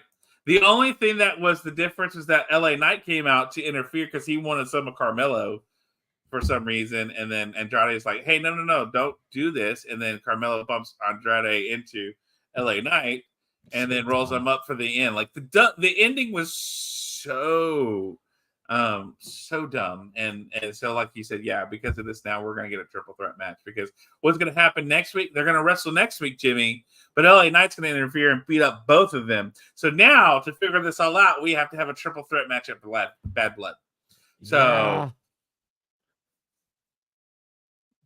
Jimmy. Yeah, exactly, bro. Just for LA Knight to go over anyway. You would hope. Nah, he will. 100%, man. But like I said, this one was the best match I've felt out of. We've seen 6 now so far, correct? Yeah. And we're tied at 3 apiece. 3 apiece now, right? Because Michael Cole said so. That's the bottom line. Because Michael Cole said so. That's the bottom line, indeed. Yeah. So, cool. Great. Love it. It was wonderful. Lovely smooches. Did you just auto-tune my voice? I can if I want. Oh, you're doing yours. Okay, I missed that. But I can do you if you want me to. Look, if you think you can do me, go ahead. Stop it now. right now. Right now. Wait, Right talk now. for a second. Talk No, for a I'm kidding. second. Yeah, it doesn't do it. I Yeah, have that's to what I choose. I have to route you into another channel, thought. and I'm not gonna fuck around with it right now. And Yeah, risk after it fucking all, up. it took us 10 minutes to get ready. That's what I'm saying. I'm not gonna risk it Yeah. right now. So, but I will do it for the future once I get to Yeah. know this shit Yeah. better. Let's see. Aaron says, where are the witches versus damage control? Who knows? I don't Fuck know. the witches. I don't want to see the witches anymore. They're Yeah. losers. Yeah. Make And like that's a on streak. Raw. That's happening on Raw, by the way, Aaron. Watch Raw. Yeah. So anyway, we have this. Carmelo wins. We talked about the ending. It's real dumb. And then after this, Andrade LA face to face in the ring. LA Knight extends his hand, but Andrade leaves the ring because now, bad blood. Ooh.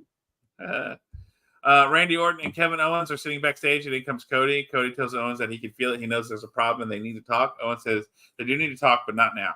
They can talk another time. Cody tells them they can talk now. Owens stands up and tells him, not now. And they will talk, but not now. And he tells Cody not to get involved in their match tonight. Owen leaves, and Orton tells Cody, yeah. And Orton tells Cody that if the Bloodline get involved, it'll be 4 against 2, and they can use his help. And he will go talk to Owens. So, cool. Great. And so we set up everything. We have a commercial break, and we come back, and a video announcing AJ Styles will return next week. Yeah, phenomenal. And just before you continue on that, Cody is going to be turning heel soon. I'm telling you now. You think? Yeah, I'm getting a lot of heel vibes off Cody, man. Even last week with Roman, he's giving me heel vibes again. It's going to happen. It's just a matter of time. Maybe not right now or in the next, say, 2-3 months, but within the next 6 months between now and then, he'll be a heel. Mark my words. Okay. I mean, it's fine. I don't care. Yeah. Yeah. I'm just getting those vibes. Okay. I mean, cool. Like, you got to keep him relevant somehow. Like that like, isn't that the thing? Like, when you're the hottest as a babyface is when you should turn heel, right? Oh yeah, for sure. So, and then he's got the belt, and what do they say? Absolute power corrupts absolutely. So the belt and wanting to keep the belt is what makes him turn that way. I mean, and I like Cody as a heel. I think he's fine as a heel. He's a better heel than a babyface, I think. I think he's good at both. Oh yeah, Like, definitely good at both. Absolutely. Like, let's be honest. Like, during when we met Cody, it was the Ring of Honor run, and they were heels with the Young Bucks. But like, when he was making everybody kiss his ring. No, like that was the thing. Meeting up, like he was super cool. Like it was weird, right? Because he's supposed to be a heel. You're not supposed to like him. And Christopher Daniels was the baby. That run when he was a heel. But like when you met him, he was just the coolest dude. Mind you, this was like what 3-4 months after he left WWE, and so he's getting everybody on his side and all that kind of stuff. So it was still neat. I mean, talking about dogs and ties. I think I've told that story before, and letting Jacob take a picture with the belt. Putting it on him. Like, not even asking. Like, he just picked up the belt and put it on him to take the picture. Like, we were just like, yeah, hang on. Takes the belt, puts it on Jacob's shoulder. I think I showed you that picture because Jacob was small back then. Yeah, you showed me. Okada couldn't even do that for me, the prick. Yeah. That's a whole different story. And Aaron, just quietly, again, watch Raw for more the blood feuds, okay? Yeah. Obviously, you haven't been watching Raw. On Raw is where the blood feuds are at, where the bad blood's really at. Well, the bad blood. The bad blood. I know that's a Taylor Swift song, I think. I don't know. Whatever. All right. So after this, after that, AJ Styles will return. Speaking of returning and having someone come back and whatever, Michin has a match versus Piper Niven with Chelsea Green. Because Chelsea Green and Michin are having a dumpster match. Right. So, but of course, Piper Niven has to warm up Michin and soften her up for Chelsea. This was a little bit longer than I thought it was going to be, if I'm 100% honest, Jimmy. Because we had a little bit of the match starting, then we went to commercial break, and then I'm not saying this was a long match. I'm not saying it was long, but I'm like, I didn't expect it. I thought it was going to be maybe a little shorter, but it was fine. It was okay. Yeah, it wasn't a bad match. I actually liked how Mission won. She keeps beating Piper Niven now. The only thing that was awkward is when her legs were up in the air when she rolled her up. Yeah. It was like, ooh, Yeah. Like, jeez, put those Yeah. legs down, girl. yeah, that's okay. Girl. Yeah, boy, that and the Tiffy, both parts had people going to their computer starting to type up stuff. Oh, no thanks. So, and look, we know why they're doing this to build up Mishin, and then probably in the dumpster match because it's going to be no holds barred or no rules barred. Chelsea's going to win because Piper's going to step in again. This is weird because we know that Chelsea and Piper have some things. Chelsea's a star, and they're trying to build Mishin up by giving her the rub of this. And they've actually managed to do that. Right. But but at the same time too, like, where's this going? Right? Like, after this, where does this go? Right? Fuck Divine, Is this going to be so that then now Mishin can say, well, I'm going to go for the title? Like, Probably is that not. No. I think Chelsea will win next week. Right. Exactly. Right. That's what you and I are both thinking. But so, like, what does this do? Like, where are we going? Like, where are we going? Yeah, probably nowhere. It's not even really a story that's gonna go anywhere. Like, except for the fact that, hey, we get to see Chelsea Green. She's a star, and we're enjoying that, and we enjoy the run. But other than that, yeah, I'm just enjoying it for now. I can't tell you where they're going forward with her. If we're closer to Money in the Bank, then it would make more sense doing all this shit. You know what I mean? But it's not. So I have no idea where we're going. But unless nah, I doubt they'll do that. Yes, Chelsea Green is a hot mess, not mass. Yeah. Aaron. I like Chelsea Green. I mean, I've always enjoyed her. Again, solid wrestler, but great, but even better character. Like, that's what's always made her. Like, she's just a fun-loving character, dude. Like, even as a heel babyface, she's just a character, bro. Like, literally. Yeah. In a good way. Yeah, I agree. She's entertaining, man. Yeah, and that's what you want. That's what you want. Absolutely. In the ring, out of the ring, entertaining. Okay, so we have a commercial break after this match, and then we have a video for Bad Blood airs, and Bianca and Jade announced they'll be the host of Bad Blood, but they're not wrestling on Bad Blood. So great, they're hosting Bad Blood because we need hosts for a second tier PLE. Okay. All right, great, cool. So then we have Naomi's walking backstage, and then comes Bayley. She tells Naomi that she's sorry about what happened earlier, and Naomi says she's not sorry. She's happy she beat her. Naomi says Bayley deserves it, and she's going to win the championship of Bad Blood, and they will have a rematch. They both hug, and Bayley walks out. Okay, cool. Tiffany tells Naomi that it looks like she won't be facing Nia at Bad Blood. She will have the perfect view of Nia destroying Bayley. Naomi says since Nia will have a match, maybe her sidekick will get a beating. Naomi says that she will talk to Nick Aldis and make the match. Thumbs up. Yay. Commercial break. And then we have Randy Orton and Kevin Owens versus Solo Sikoa and Jacob Fatu when we come back from a commercial. It was a good match. I enjoyed it. It was, the main event. Yeah, it was the main event. Yeah, I was bored. I got bored by this point. The whole show, I actually didn't have the power of the phone, believe it or not. And then I got to the main event thinking, I'm going to watch throughout all this, and then the power of the phone hit me. Look, I love the long-term storytelling and whatnot, right? But it's too frequent at this point. Mix it up a little better, man. Yeah. I'm getting bored with this, you know what I mean? A little bit. You and me both. You and me both. You prick. Yeah, well, look, we've both. Like, this show did nothing. This show did nothing for this is why I enjoyed the start of a show being a match, and then because it at least builds energy so you can get to the point. This was not it. This was not it. And I got to this match like, okay, cool. And we all know what's going to happen though, right? Because of the whole setup that there's going to be interference, and that Cody's going to come down, and Randy will have magically forgotten to tell Kevin that he wanted Cody to come down because somewhere in all that time when Randy said, "Hey, I'm going to talk to Kevin and let him know that we're going to need your help," somehow that slipped Randy's mind to tell Kevin, because when Tama Tonga and Tongaloa came down and then Cody came out to help out to get their back, but it cost them the match, and then Kevin's real pissed, and Randy's like, no, I told him to come out. It's okay. It was like, I forgot to tell you. My bad. That was on me. I told him to come out. But Randy, you said you were going to tell Kevin. And now it's like, okay. And then they hugged, but it was a real weird hug thing. And I'm like, I don't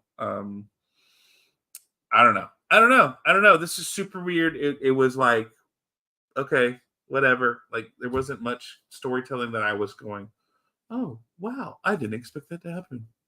That totally caught me with my pants down. Oh, no. Jolly me. Oh, so shocking. I just want to answer Aaron's question there about heels and baby faces.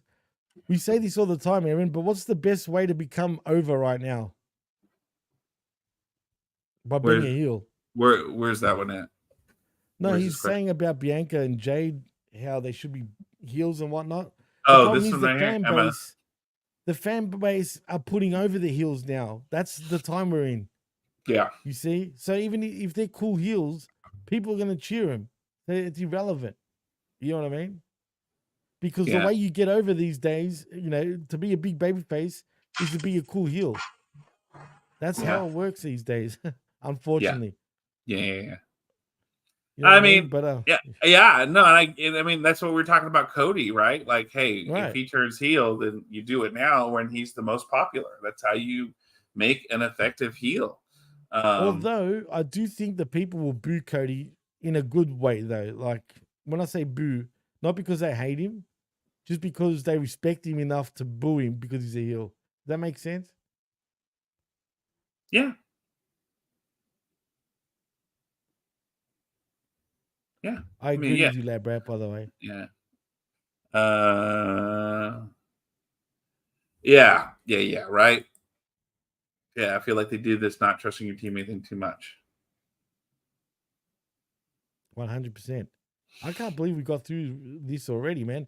And I did say that Kevin Owens was going to turn. Yeah. He's on the brink of turning now. But I still think the end game is Cody is the one that's really going to turn. Yeah. Do you know what I mean? But we'll see. See, at this point, I could see either one. But in the ring right now, look, you have Cody, you have Randy, and you have Kevin. All three could turn, let's be honest. Oh, fuck yeah, absolutely. But have you noticed a lot of people are kind of letting down Cody a little bit lately? Does that make sense? Like, people can be sort of pricky towards him. Does he have many friends left at this point other than Orton? And even Orton has been a little bit of a smart ass towards Cody. True. Yeah. I don't know. I just see, this is where, like, I know, because I mean, I kind of had it in my head that Cody was, like you said, had that kind of heel tendency. We know he has that heel tendency. He could do that. But that's where I'm kind of like, okay, but is Kevin going to turn heel because Kevin has done that so many times? Like, anytime Kevin... You know what? I think what Todd said is kind of half right. Like, I think Randy turns before KO. But I think Randy turning is part of Cody turning. Okay. Does that make sense? Like, I think Orton and Cody both turn heel, turn on KO. Yeah. And then, the rest is history. I could see that. I mean, it's pointing that way kind of too, man, like, as well. Like, by Orton not saying anything to KO about what he said to Cody, for example, and blah, blah, blah. Do you know what I mean? Yeah. And Mike says, like, I mean, he brings up a really good point here, though, too. No. Let me ask you this. Yeah, right? He's right. It's true. He's and Labrat says, KO is the new Big Show. No one cares if KO turns or not. Yeah, that's true, too. Yeah. He's turning so many times like Big Show did. Yeah. Legacy 2.0 would work right now, dude. Yeah, you could pull that And off. the meaning of legacy is completely different this time. It's not because Orton's a leader of anything, Mhm. because they are the legacy. And is this where Roman becomes involved too? Because Roman's Who? family. Oh, Roman. Roman, the legacy. That's 3 big egos though. Without one being a leader, there's going to be trouble in Little Tokyo, if you know what I mean. That's the whole point, right? That was the You whole could do point that. of the That's a good last idea. one. You could That do that that. that was You the could. issue with the last one, right? Everybody was, who's in charge? Are you in charge? I'm not in charge. Why are you in charge? My dad was better than your dad. Like, Right. the- I can see that. I can see and that. like you do this, right? You have Roman, you have Cody, and you have Randy as Legacy 2.0, right? But, I mean, but, and you could even do the Usos, and you could even do the Okay. Usos. but then that leaves the bloodline. What happens there, though? That's the only thing about that not happening just yet. Because then what happens? Like, do they still feud with the bloodline? Do they start Yeah. with the bloodline? That doesn't make Yeah. sense. Yeah, it does. Yeah, it does. To fight evil, you got to be evil to fight evil. It's that mentality, that thought But then they're process. going to be baby faces by, automatically by doing that. That's Not necessarily. Not Yeah, they necessarily. would be. Not necessarily. 100%. Unless it's Roman's bloodline where they're the baby faces, then absolutely. If it's Solo's bloodline still, then that's going to be a bit of an issue. You know what I mean? You Oh, got to pivot to Roman's kind of bloodline. Labrat says Manu, member of the Bloodline Yeah. family, was in the original Legacy. Absolutely. So yeah, like that's what I'm saying. Like you could do Legacy. You could, I mean, and look, they could just be here. They could just turn against Kevin because Kevin is, Yeah, I they're can still. see that. That's what I'm seeing happening right now. Because But Kevin's just It's like they're heels to Kevin, but not to everybody else, because Kevin's kind of a dick. Let them become total assholes, total pricks. And then Orton could be that snake in the grass still and eventually turn on Cody. You know what I mean? Because he wants that belt. Remember that. He's always been a Viper. He's never changed his stripes. You know what I'm saying? Right. I guess so. And Cody, yeah. it's easy to forget that, storyline wise. So Yeah. the end game will be Orton turning on Cody, though, deep down. True. Or Cody retires fucking Orton because he bit the head off the snake. You know what I mean? But that's going way too far. Yeah. I guess so. I guess so. You can go a lot of ways, put it that way, with this, if they decide to do that. But they're teasing that shit. Yeah. Yeah. It'd be interesting. It's going to be Yeah. the right time though to do it. They do need more heels on the SmackDown side of things, I believe. Yeah, and I think that's why this would help, because you have two heel factions and you could do that, but like Kevin could be a rogue, like Kevin's been a rogue heel before. Like that's why I'm saying like you can make Legacy 2.0, you can still keep babyface and Kevin's a rogue heel because he got kicked out of the club. Right? So he doesn't Well, have he's to not a align with legacy Bloodline. wrestler, right? Think about it. And he's not a second legacy, right? generation. That's what I'm saying. Like he thought he was buddy with Randy and Cody and everything, but he's not. They have a bond because he's a legacy wrestler and he's left out. Exactly. That's And- the story they're and- alluding to. and Clearly has to Roman- be. But that's why Roman joins them, because he has a legacy Right. too, and the Usos. So they're still faithful, but he gets kicked out. He's the rogue heel. Like, yeah, I know. We got there. We're kind of talking the same thing, but it took like talking that out to get there. But Right, exactly. I guess that's kind of where I was trying to allude to that, like, but I wasn't getting there to the right place. It took you kind of It helping. feels like WWE are really going down that road, bro. Like it just feels that way right now. So Could be. I I'm hope okay with they that. are, man. I hope they are, but do it slowly though. Do it very slow. Don't rush it. You know what I mean? Yeah. Yeah. Anyway. Jimmy, I don't have anything else for the show. Do you have anything else for the show? No, I think an hour and 40 minutes is perfect for this right now, dude. As a matter of fact. It's all right, dude. Think about it. Me and Ray do the Raw show in an hour and 30 minutes. Every time. But I always brag, that's how good I am. I can do it. I can pull that because I'm the one that's leading the Raw review. You know what I mean? So, because if you can do it in an hour 30, I go, you watch, I'll do it every time. Except for when we're talking a pay-per-view. And hey, man, I pulled it off. Well, Yeah. that sounds bad, but I still do it. Yeah. Canada Spaceman wants us to address these rumors that Smack Attack going to start earlier now every week. Inquiring minds want to know. Well, Jimmy, I know this is like 11 o'clock at night for you. So Right now it's 1 a.m. nearly. 1 a.m. now for me. But like It's when we 12:52. started, it was like 11 something, right? It was 11. Yeah, 11 Yeah. something. Right. Yeah.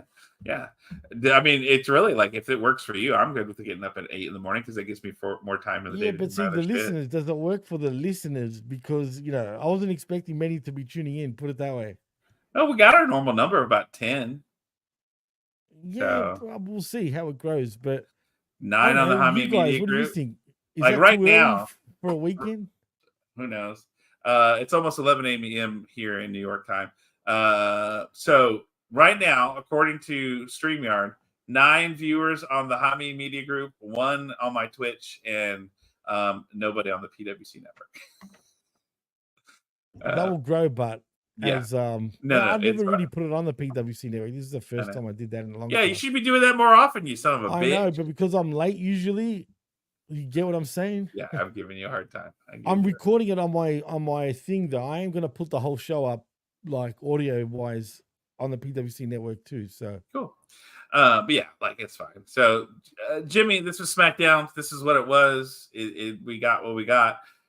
It's time for the customary SmackDown letter grade. Let's grade this show. Canada Spaceman says it was a C-. Labrat, he gave it a D for making me drowsy. That was okay. Labrat, that gets a star. That was good. So anybody else wants to chime in on their I was gonna let other people get a chance to chime in their rating, their grade, but we already said you said C+. Yep. Aaron said it was a solid B. Wow, B Aaron. for bullshit, Aaron. Yeah, that's B for some Jesus. bullshit. That rating is way too high. I'm surprised you look. To me, C+ seems really high, Jimmy.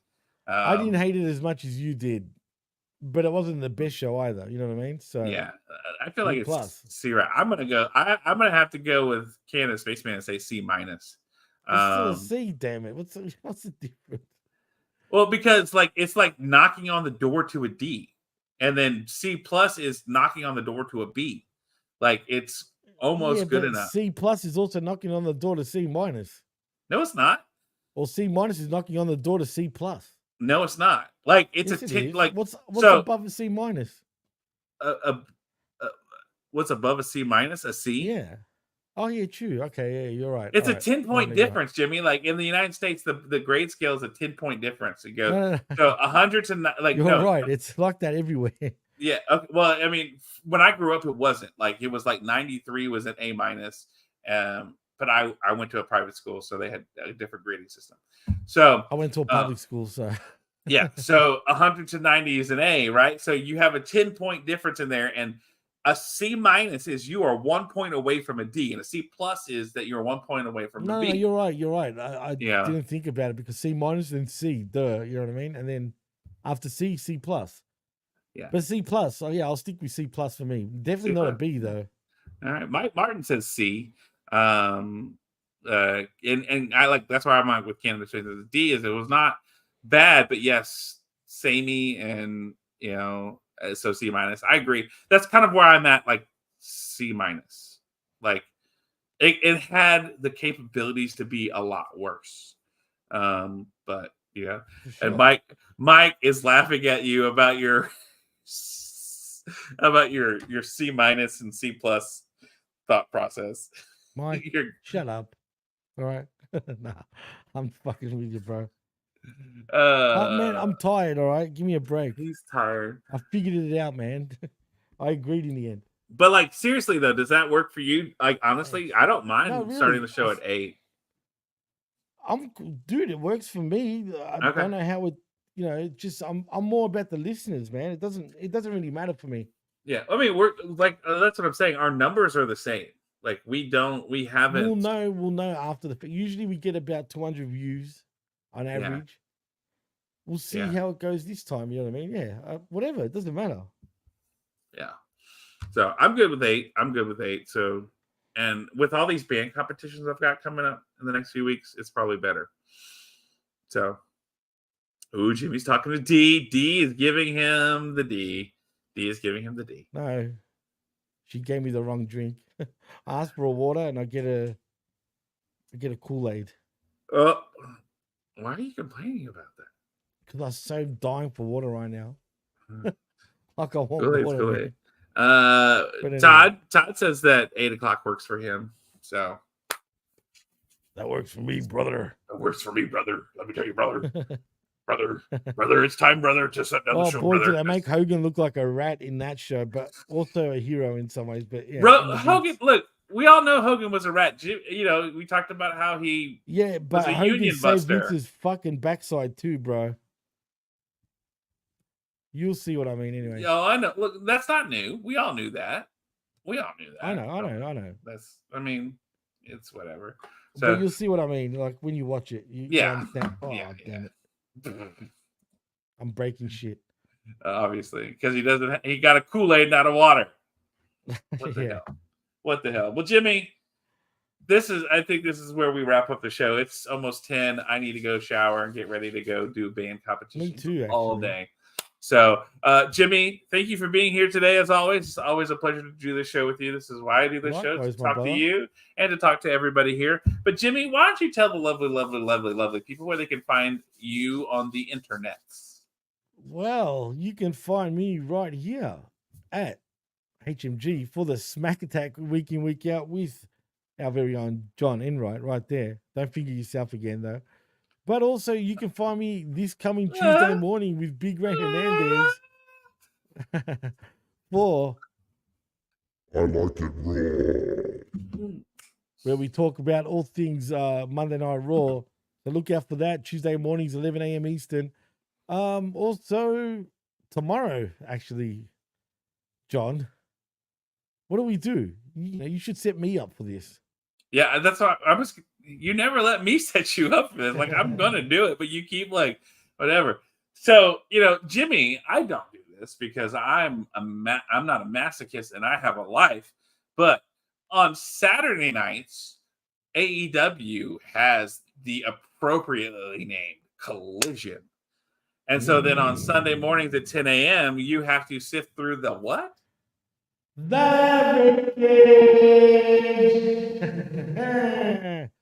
I love that. With myself and the vet, where we sift through the AEW wreckage, not just the Collision wreckage, but I'm talking about the whole damn thing. Pay-per-views, Dynamite, Rampage, Shockwave, Collision. You know what I mean? It's the wreckage. But that's not all, because not just with the vet, we got a special guest that's coming back. Yeah, it's been a long time coming, dude. And I'm actually happy about this to announce that we'll be joined by Dr. Michael Jargo. What? Yeah, can you believe that shit? Can you believe that? If I had the yeah. Yeah. Dr. Michael Jargo will be back with us talking all things AEW tomorrow morning at 11 a.m. Eastern. So yeah, man, I'm actually quite excited for that, man, because every time you've got, the vet and Jargo on the same show, believe me, you will not be disappointed. And yeah, a lot of people wondering how the hell did you pull that off? I don't know, man. It just worked out. So I'm looking forward to it. I'm excited. And I can't wait for that episode, as a matter of fact, man. So yeah. Look, I might tune in for that too, just for funsies. Absolutely. Oh, and follow me at DJ Mass Effects Where? on the X. On the X up here. You see that at DJ Mass Effects? And also at the PWC Network. But please do us a favor before we go.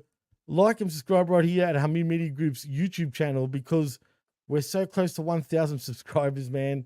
Please get us over the line. It will really help us all. Do it. Yeah, so do it now.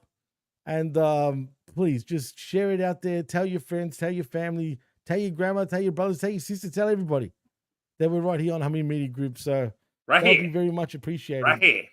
And also at the PWC Network on YouTube, if you want to hear myself and Chris talk about all things Vinnie Mac. So which is already up there on the PWC Network on YouTube. So check that out too, man. Click like and subscribe, you son of a bitch. You son of a bitch. You son of a bitch. Yes. So, Jimmy, thank you for telling us where we can find you. Because heaven forbid we don't. You know, you're never on the internet. You never do anything. Oh no, or say never. anything. Oh, you never also, podcast at I'm all. on the Rational Rage Network too, with a few shows over there. Forgot to mention. I'm everywhere, man. Lately, I've been everywhere. I've been everywhere, man. I've been everywhere, man. Like I've been everywhere, man. Yeah. Classic. So, yeah. But, you know, so ladies and gentlemen, that's where you can find Jimmy. And, of course, as he said, you can find us on the PWC. You can find us here on Hami Media Group. You can find us on Channel Attitude. We're $5 a month. You get the best wrestling talk in all of podcasting. No matter what you that, say. by the way. I forgot to say it. I know, but that's why I'm here, because I'm a professional. Right. I'm a professional. I'll never forget. It's just too much this week. Well, look, that's you let me handle this part. I do the channel. You do that part. I love that. I love how you did that. And then we do this. So, but yeah, make sure you listen to it on the channel Attitudes. $5 a month gives you the best wrestling, where you can hear Ben Hameen, Stevie Richards, Vince Russo, The Vet. You can hear Jimmy. You can hear me. You can hear old shows where maybe you miss James MacGyver. You want to listen to him. Maybe you want to hear him and Joe Atherton together. You can listen to that. It's all there for you to listen on the channel Attitudes and get some really good stuff. And hey, and just for funsies, while we're on YouTube and you're liking that stuff, go to Stevie Richards' channels and like his shit, because man, he's putting out some really good stuff right now. And if you're not watching it, you need to be watching it. And you know, he had a really good, like, it's behind the scenes. He had a really cool one about how he's stepping away from social media. And that's a really good video. If you haven't watched it yet, go check that out. So make sure you're checking that out. His Stevie Richards channel, where he does the sit down interviews. He went hard on Hogan and HBK. It's good stuff. Like, you know, Stevie's is a great man, and so if he says something, you know it's true. So go listen. Man. Yeah, go listen. It's really good stuff. Make sure you're checking all that out and having good times. And of course, as always, you can tune in here to the Hami Media Group on Saturdays, probably for the next few weeks at 8 a.m. for sure, to listen to the Smack Attack with Jimmy T and Johnny E. Starting next week, we're probably going to have some new nice, like, thumbnails, so you make sure you check that out. You know, so make sure you check that out. Maybe, you know, some AI generated things. Who knows? It was. You know? Yeah. So okay. All right, Jimmy. Wait, hang on. For a second. I'm gonna share with him the one you sent me that is not us at all. Dude, this is AI. I said it to do right, but you know what? AI is getting good, man. It's getting good, but like that first one that you sent was not us at all. Guys, show them all of them. Even if you want. Yeah, I'm gonna do that. Let me. I got it down. I didn't download I did the other one. Let me do that one. Let me see.